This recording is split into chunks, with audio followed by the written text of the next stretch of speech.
Hello students, today we will discuss the chapter 12 of class 11th accountancy, bank reconciliation statement. Bank reconciliation statement is a statement which is prepared to remove the differences between the passbook and the cash book bank balance. जो cash book हम बनाते हैं, cash book के 2 columns होते हैं, cash column and bank column.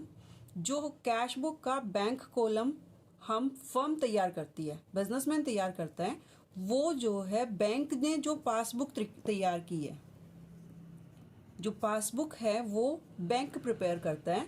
Passbook के balance में और जो कैश बुक का बैंक कॉलम होता है, इसमें कुछ डिफरेंसेस होते हैं. इन डिफरेंसेस को सॉल्व करने के लिए हम एक स्टेटमेंट तैयार करते हैं जिसे कहते हैं bank reconciliation statement. Bank reconciliation statement किस लिए तैयार की कि इससे हमारी कैश बुक का बैंक बैलेंस एंड पासबुक का जो बैलेंस है वो दोनों हमारे मैच कर जाएं. अगर हमारे पास इंफॉर्मेशन है कि कैश बुक के बैंक कॉलम का ये बैलेंस है और हमें पासबुक से उसको मैच करना है, तो हमें कुछ ट्रांजैक्शंस करनी पड़ती हैं. कुछ ट्रांजैक्शंस ऐसी होती हैं जो बैंक ने अपनी पासबुक में डाल दी हैं, बट बिजनेसमैन ने अपनी कैश बुक के बैंक कॉलम में नहीं डाली हैं, जिनकी इन्फॉर्मेशन सिर्फ बैंक को थी लेकिन बिजनेसमैन को नहीं थी. और कुछ ऐसी इन्फॉर्मेशन होती हैं जो बिजनेसमैन के पास होती हैं बट जो बैंक के पास नहीं होती. तो इन डिफरेंसेस को रिमूव करने के लिए हम तैयार करते हैं bank reconciliation statement. Bank reconciliation statement को हम स्टार्ट करते हैं balance of cash book. Cash book के बैंक कॉलम का जो बैलेंस होता है हम उससे इसे बनाना स्टार्ट करते हैं. ये ध्यान रखिए कि बैंक रिकॉन्सिलिएशन स्टेटमेंट जो होती है वो एक स्टेटमेंट है, नॉट अ अकाउंट. ये एक अकाउंट नहीं है, ये एक स्टेटमेंट होती है, इसलिए इसके डेबिट एंड क्रेडिट कॉलम नहीं होते. स्टेटमेंट के कभी भी डेबिट एंड क्रेडिट कॉलम नहीं होते. इस स्टेटमेंट को तैयार करने के लिए हम सबसे ऊपर डालते हैं बैंक रिकॉन्सिलिएशन स्टेटमेंट और नीचे लिखते हैं जिस डेट को आपने ये स्टेटमेंट बनाई, एज ऑन दैट डेट. जो भी डेट होती है वो डेट हम डाल देते हैं. उसके नीचे हम स्टेटमेंट का जो है फॉर्मेट तैयार करते हैं. फॉर्मेट में हम क्या करते हैं, एक कॉलम होता है हमारे पास पर्टिकुलर का और बाकी 2 कॉलम्स होते हैं हमारे पास प्लस और माइनस के. यहां पर हम लिखते हैं पर्टिकुलर्स और यहां पर हम डालेंगे plus and minus in rupees.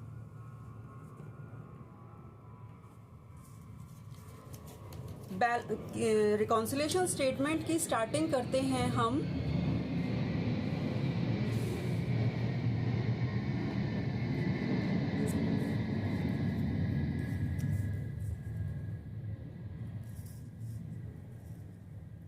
Suppose in this question हमें कैश बुक के बैंक कॉलम का बैलेंस गिवन है.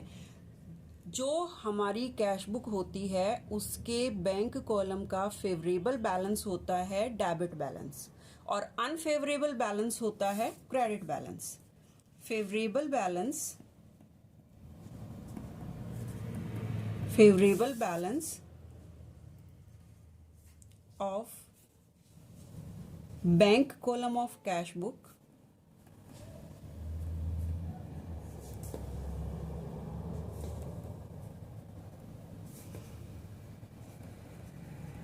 debit. Favorable balance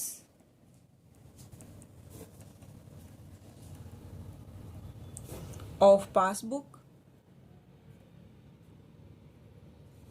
is credit. Unfavorable balance of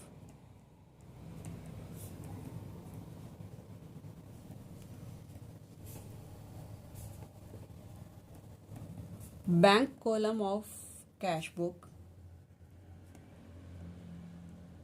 is credit and unfavorable balance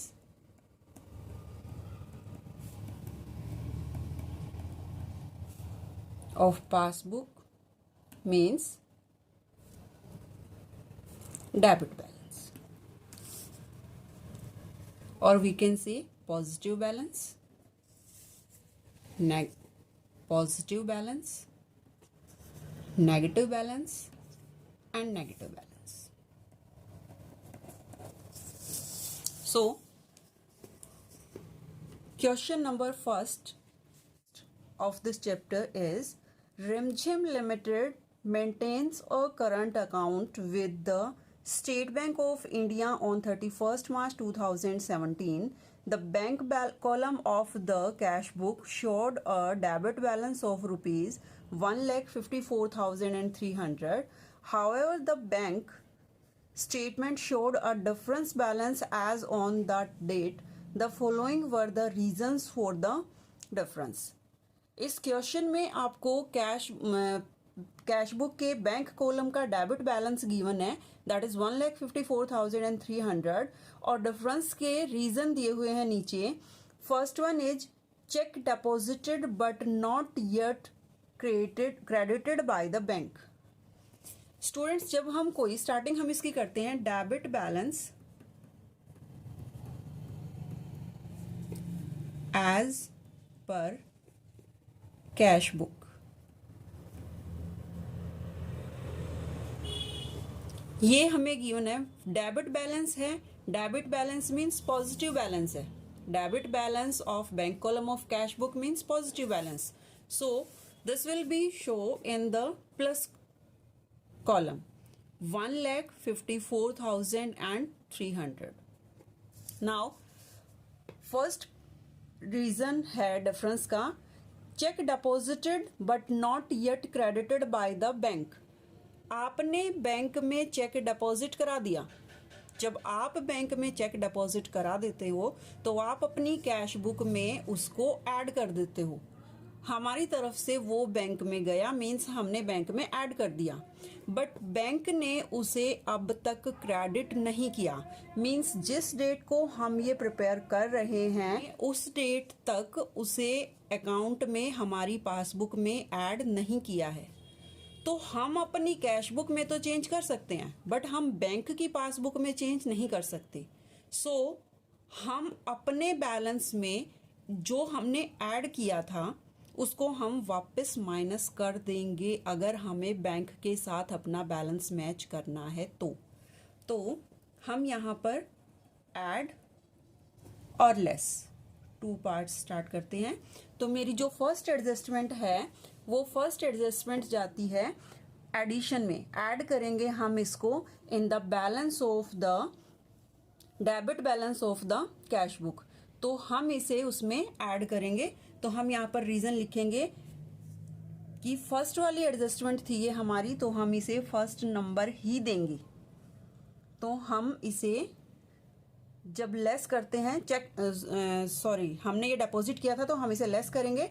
तो हम इस फर्स्ट वाली को लेस करेंगे और हम इसका फर्स्ट ही रीजन लिखेंगे, चेक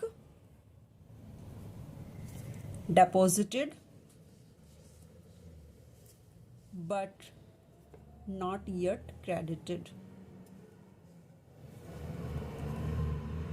by बैंक.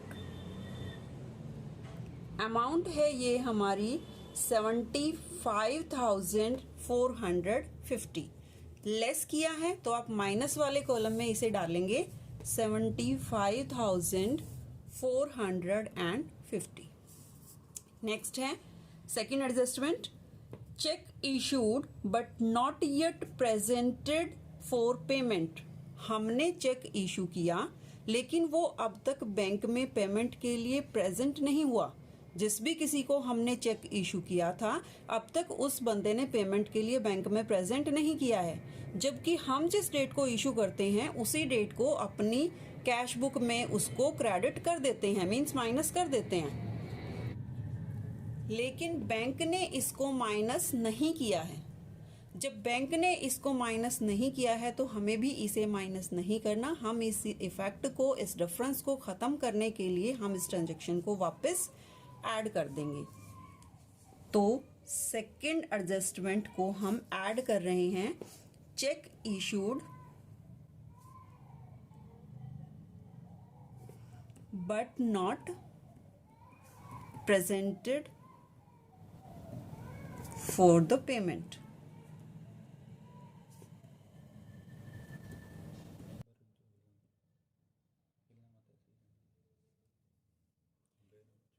इसकी अमाउंट है 80,760 और ये हम ऐड कर रहे हैं तो हम इसे प्लस वाले कॉलम में डालेंगे 80,760 रुपीज.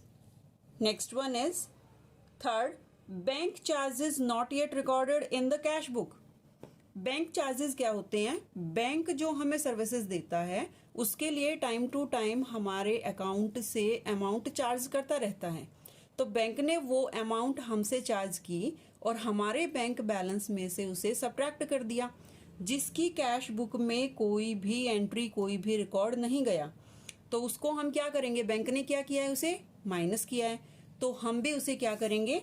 माइनस करेंगे. और थर्ड एडजस्टमेंट है जिसे हमने माइनस करना है, बैंक चार्जेस. आप इसे शॉर्ट में लिख सकते हैं only bank charges. Bank charges की अमाउंट है हमारे पास 1,135. Fourth one is check received by the bank directly from trade debtors. जो ट्रेड डेटर्स थे, बैंक ने उनसे डायरेक्ट चेक कलेक्ट किया. कई बार हम अपने डेटर्स को इंस्ट्रक्शन दे देते हैं कि भाई आप हमारे लिए जो है, हमने बैंक को ही अपॉइंट किया है, आप डायरेक्ट उसमें ऐड करा सकते हो. तो उन्होंने चेक दिया बैंक को. अब बैंक के पास वो चेक डायरेक्ट आया है जिसकी इन्फॉर्मेशन हमें नहीं है. मीन्स बैंक ने तो वो चेक ऐड कर दिया बट हमने उसे नहीं किया. तो अब हम क्या करेंगे? उसे ऐड कर देंगे. जो बैंक ने किया है वही हम कर देंगे, और जो बैंक ने नहीं किया और हमने किया है हम उसे उल्टा कर देंगे. तो अब बैंक ने ऐड किए हैं, हम भी कर देते हैं. चेक रिसीव्ड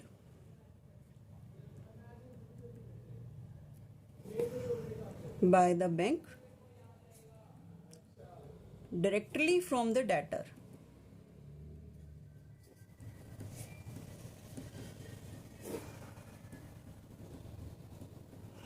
इसकी अमाउंट है 1,35,200. तो ऐड किया है तो हम प्लस के कॉलम में डालेंगे 1,35,200. Next one is an insurance premium paid by the bank as per standing instruction but not yet recorded in the cash book. Bank ने हमारे बिहाफ पर, क्योंकि हमने बैंक को इंस्ट्रक्शन दी है कि आप हमारी इंश्योरेंस पॉलिसी की अमाउंट पे कर सकते हो, तो बैंक ने हमारी जो हमने स्टैंडिंग इंस्ट्रक्शन उसको दी थी उससे हमारी पॉलिसी को पे कर दिया, जिसको कि हमने अपनी कैश बुक में एडजस्ट नहीं किया. अगर हम करते तो क्या करते? हम उसे माइनस करते, क्योंकि पेमेंट हुई है, बैंक से पैसा चला गया है, जो कि हमने नहीं किया. तो अब हम वो अपनी ठीक करेंगे 5th नंबर एडजस्टमेंट में. Insurance policy paid by the bank. कितनी पॉलिसी दी है बैंक ने हमारी? 15,400. ये आपको ध्यान रखना है. जो जो चीजें लेस कर रहे हैं हम, वो माइनस वाले कॉलम में डालनी है. जो जो चीजें हमने ऐड की हैं उनको प्लस वाले कॉलम में डालना है. Now 6th adjustment is dividend collected by the bank but not yet recorded in the cash book. हम क्या करेंगे जब बैंक ने डिविडेंड कलेक्ट किया है? तो डिविडेंड क्या होता है? डिविडेंड होता है शेयर से आने वाली इनकम. जब हम किसी कंपनी के शेयर परचेज करते हैं तो हमें उस शेयर के बदले में डिविडेंड रिसीव होता है. जैसे हम किसी को अगर किसी के डिवेंचर परचेज करते हैं या हम किसी को पैसा देते हैं in the form of loan, then we receive interest. Same when we purchase the shares of any company, then we will receive dividend. Dividend is a part of profit. Bank को हमारे बिहाफ पर direct dividend receive हुआ, तो वो bank ने हमारे account में add किया है, बट उसकी अभी तक हमें इंफॉर्मेशन नहीं है और हमने उसका कैश बुक में कोई ट्रीटमेंट नहीं किया. तो अब हम क्या करेंगे? कैश बुक में उसे ऐड कर देंगे. Dividend received by the bank. Bank में डायरेक्ट आया है तो डिविडेंड जो है 1000 रुपीज। ये हमारी 6 एडजस्टमेंट थी। इन 6 एडजस्टमेंट को करने के बाद हमारा जो बैलेंस है वो एज पर पासबुक आ जाएगा। हमारा जो कैश बुक के बैंक कॉलम का बैलेंस हमें दिया हुआ था, इसमें और पासबुक के बैलेंस में जो डिफरेंस थे वो इन एडजस्टमेंट को करने के बाद, इन डिफरेंसेस को रिमूव करने के बाद हमारा बैलेंस पासबुक के बैलेंस से मैच कर जाएगा। तो इसलिए जो हमारा बैलेंस आएगा लास्ट में, अब हम उसे लिखेंगे कि बैलेंस एज पर पासबुक। अब वो डेबिट आता है या क्रेडिट आता है वो हम यहाँ से देखते हैं। हमने इनको ऐड किया। जब हम इनको ऐड करते हैं तो हमारा टोटल यहाँ पर बनता है, टोटल है 3,71,260। और इसका जब हम टोटल करेंगे तो इसका डेफिनेटली हमारा कम आएगा। इसका भी इतना ही होना चाहिए, दोनों का इक्वल होना चाहिए। तो हम इसमें कितना और डालेंगे, मीन्स इसमें से इनका टोटल माइनस करके हमें जो डिफरेंस आएगा वो पता चल जाता है, और वो आता है हमारा 2,79,275। ये क्या है हमारा? Excess of plus column over minus column है। मीन्स बैलेंस जो है हमारा वो प्लस का है। प्लस का बैलेंस या पॉजिटिव बैलेंस जब हमारा कैश बुक का बनता है, means credit balance of passbook. तो क्रेडिट बैलेंस एज पर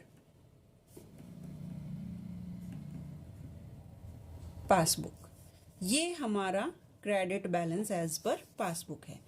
मीन्स हमारी पासबुक का बैलेंस ये था और हमारी कैश बुक का बैलेंस ये था, इस डिफरेंस के जो रीजंस थे वो ये थे। हमने इन रीजंस को सॉर्ट आउट कर दिया। जो इनकी गलत एंट्री हुई थी उसे ठीक कर दिया, और जो एंट्री बिल्कुल ही नहीं हुई थी उसे भी हमने एडजस्ट कर दिया। तो अब हमारा बैलेंस एज पर पासबुक आ गया। मीन्स अब हमारा जो बैलेंस है कैश बुक का वो मैच कर रहा है with the balance of passbook. तो ये था हमारा first question. I hope students आपको समझ आया होगा। अगर आपको कोई डाउट है तो आप कमेंट बॉक्स में ज़रूर डालिएगा। I will try to remove your doubts. And अगर आपको मेरा चैनल पसंद आता है तो प्लीज़ इसे लाइक, शेयर एंड सब्सक्राइब कीजिए, ताकि मैं आपको और भी क्वेश्चंस के सोल्यूशन और उनके जो है प्रॉब्लम्स के सोल्यूशंस मैं आपको देती रहूँ। Thank you.